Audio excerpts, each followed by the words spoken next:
perjalanan. Termasuk juga ya boleh ngutang.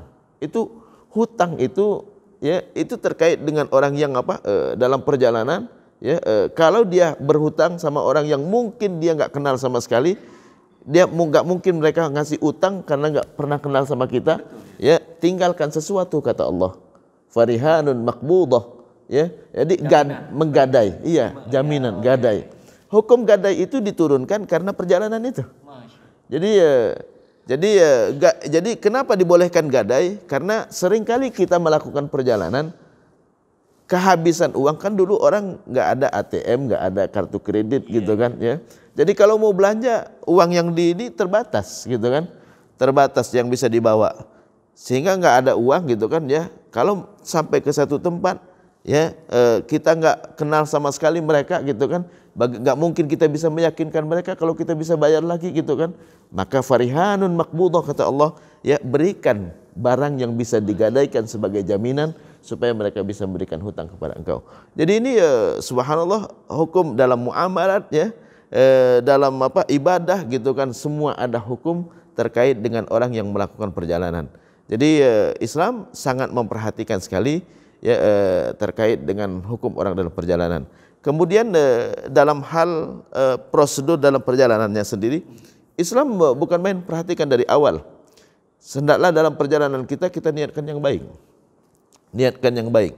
Jadi kita mau kemana gitu kan ya, ke satu daerah ya, niatkan yang baik. Saya mau bertemu dengan ulama di sana, atau saya mau ketemu dengan tempat-tempat bersejarah Islam di sana gitu kan ya, atau saya mau mempelajari ilmu di sana, ketemu dengan ustadz yang bukan main pakar misalnya dalam ilmu agama gitu kan, niatkan yang baik ya, supaya apa? Supaya perjalanan kita bernilai. Innamal a'malu binniyat, amal sesuai dengan niatnya supaya bernilai. Jadi kalau kita niatkan yang baik, maka insya Allah selama perjalanan kita dapat pahala. Selama perjalanan dapat pahala. Yang kedua adalah dianjurkan dalam Islam, kalau kita melakukan perjalanan sebaiknya ada teman.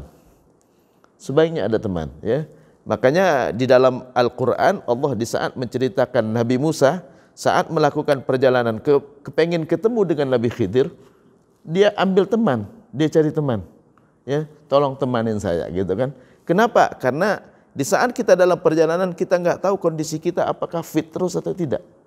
Jadi usahakan kalau dalam perjalanan itu ada temannya, cari teman ya. Jadi kalau dalam perjalanan usahakan kita ada temannya. Makanya Nabi Musa di saat Allah yang ceritakan dalam Al-Quran ya, di saat dia melakukan perjalanan mau ketemu Nabi Khidir, mau belajar dengan Nabi Khidir ya. Nah ini perjalanannya ingin belajar. Jadi di saat Allah ceritakan kepada Nabi Musa ya, Musa, ada hambaku yang lebih tahu dari engkau. Siapa dia ya Allah gitu kan. Ini diceritakan di Sahih Bukhari, diceritakan di dalam Al-Quran juga. Siapa dia ya Allah? Khidir kata Allah. Di mana dia? Aku mau ketemu dengan dia ya. Lakukanlah perjalanan ya. Cari teman ya. Akhirnya dia cari teman.